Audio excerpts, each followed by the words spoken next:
Hello everyone, welcome to the Imperfect Clinician. I'm going to be your host. My name is Mike Grudziński and I work as a pharmacist in the community.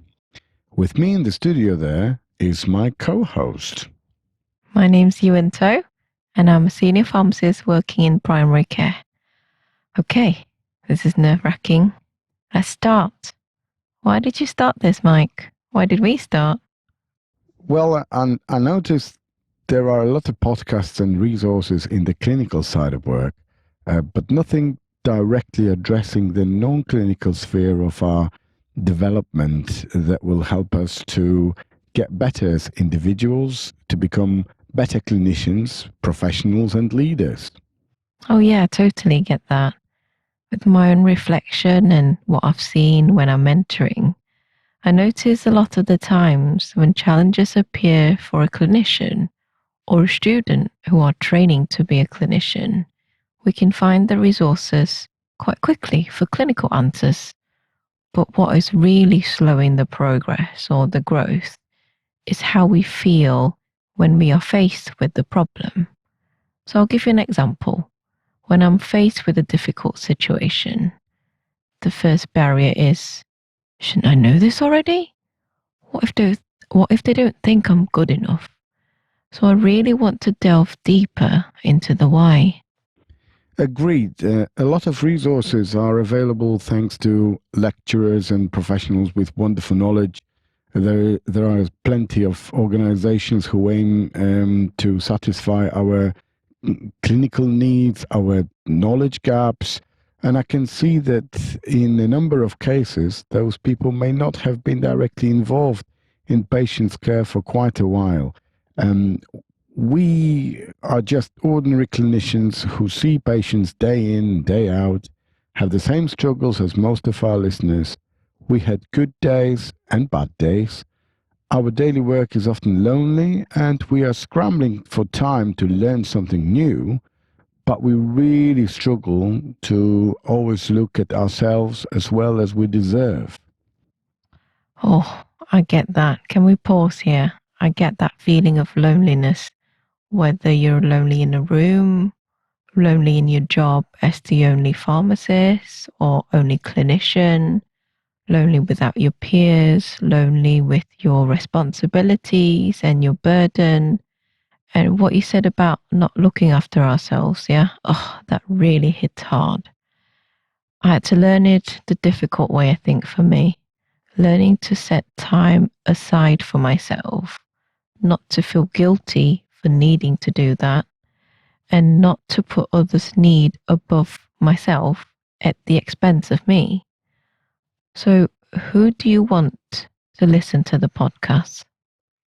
Well, it's all very new, and I hope that this podcast is going to be for the doctors, pharmacists, nurses, technicians, physios, social workers, medical students, pharmacy students, nursing students, managers and leaders in healthcare and social care.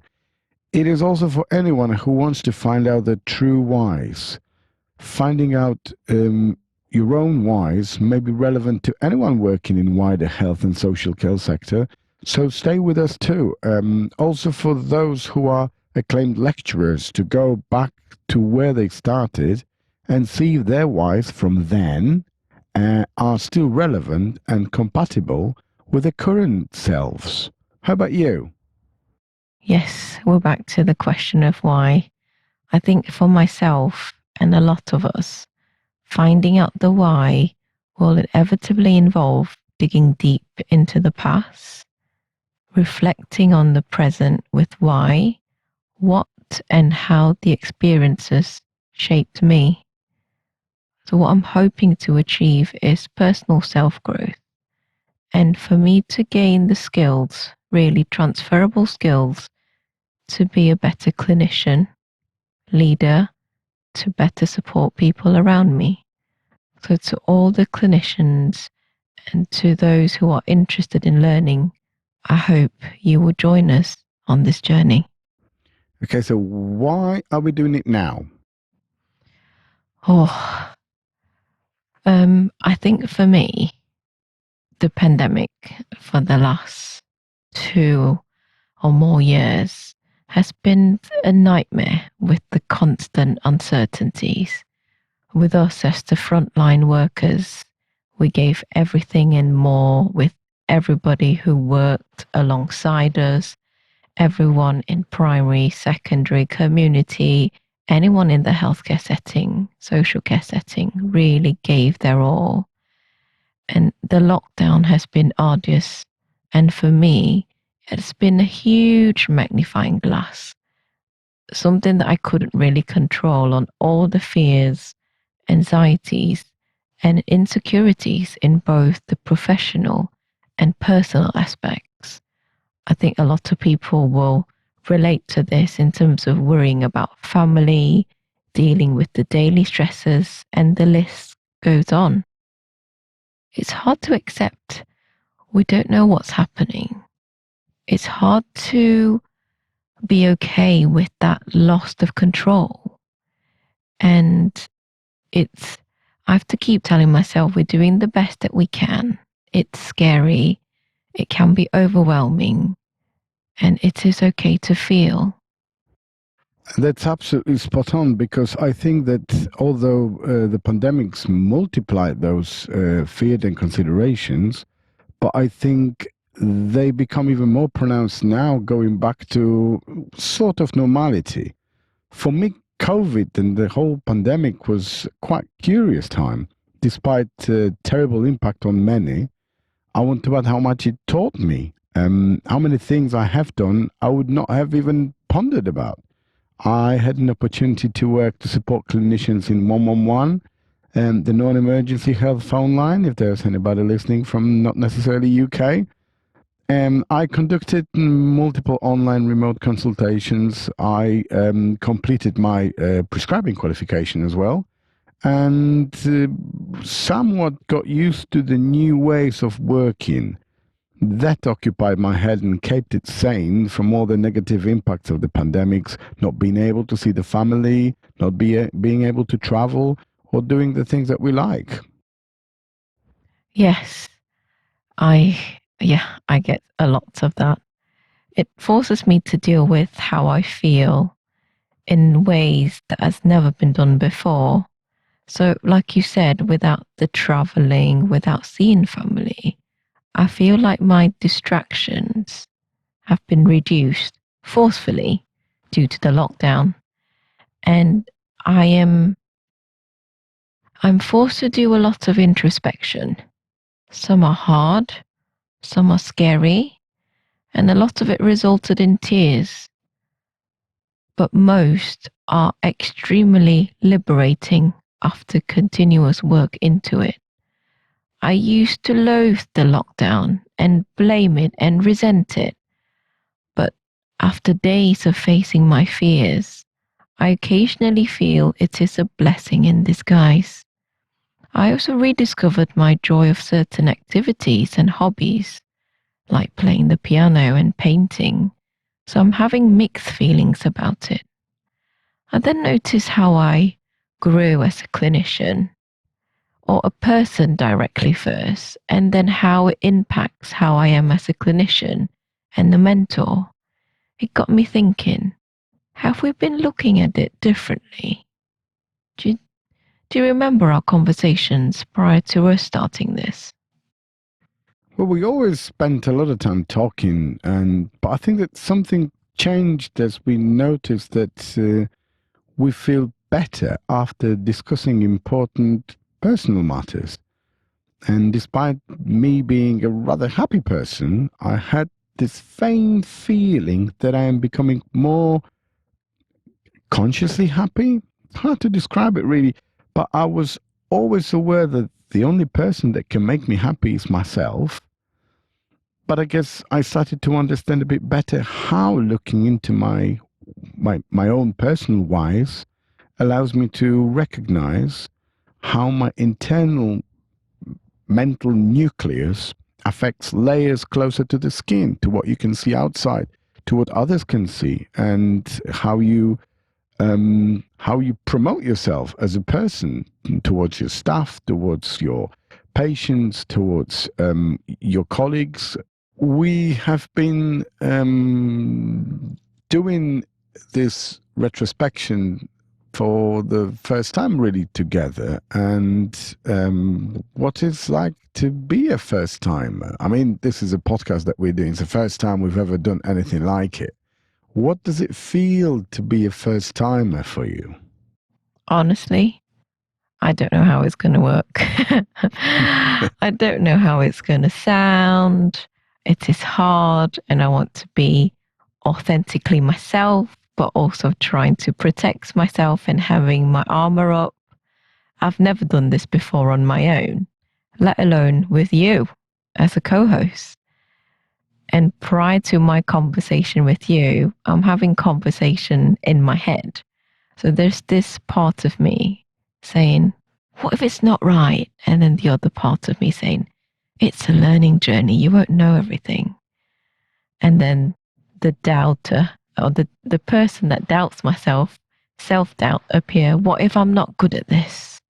And then the reassurance appear. You will make mistakes. You will learn from it. And I just sometimes look at it a bit more optimistically. Maybe one day I'll come out of it thinking, can you remember the time it was hard? And we can have a laugh about it all. I'm having a laugh now. There is a first time for everything, I guess. And in my head, there is this like convictions that we cannot be the only ones having those questions, considering issues that need discovering, doing like a sort of brain or mental stock take, doing a checkup from the neck up, as the saying goes. Some of the issues we sweep really into like a under the blanket of our brains. We would rather for them to stay there. But that blanket also covers other important parts or ingredients of our happiness, like discovery, security, self-love, or curiosity. Those are often buried under our everyday lives that is rushed, that is more exposed to others. But those things, I believe, are those parts that make us. And I think we need to understand them to become better people and better clinicians. Oh, yeah. Those things that I put under the blankets are usually fears. So when I'm faced with these fears, I have to keep going back to my why. Why am I doing this? What is my purpose? Most of the time, they gave me some clarity and give me some perspective. If not, then going out for a fresh air works for me too. Most importantly for me is I have to see the fears and not run away from it. So, like you said, not just sweeping under the carpet. I need to normalize it. I do it by talking to you when we plan about how I feel. And when I realize I'm not alone, when we have a mutual agreement on how we're feeling, it's liberating. It's like popping a balloon that's about to burst and the pressure's release. And I find embracing the fears or sitting in the discomfort allows me to learn to adapt to the fears. And with time, it eases. Well, I'm not going to lie if I say that on a scale of 1 to wonderful very, or starting with a curious to explorer, that's me who is the curious one, and you are the explorer, because I'm definitely the one that is less, shall we call it, enlightened and less rehearsed in the topics of our chats. You have been working on your meditation for a while now, and I wouldn't even know where to start with it, and never thought I would find it necessary. I'm very excited, but also nervous that I can ask questions you and the listeners might consider irrelevant, unnecessary, or just plain stupid. Well, keep in mind, I'm new to this and often might play devil's advocate just to see where the limits are, where are there, those tricky corners or like gentle reminders that not all questions might be sane. I hope you're going to confirm that there are no stupid questions, just poor answers. Because sometimes in my head there are those questions that have to be asked. That's all. Oh, I know how you like to debate with me. You can't see me now, but I'm rolling my eyes. The nervousness, what you've just mentioned there, is paired with excitement. So the excitement to share, the excitement to grow alone, together with you and with the community, and the excitement to be of help to others. I guess this is the reality of first timers. That's what keeps us growing, I guess. That's what makes the brain fire. You know what? It's the same feeling when you are a first timer in a job, or first timer being a parent, or first timer being new in anything, whether it's professional or personal. The feelings are the same. It's going to take longer. It's going to be harder until I feel that I'm on even ground.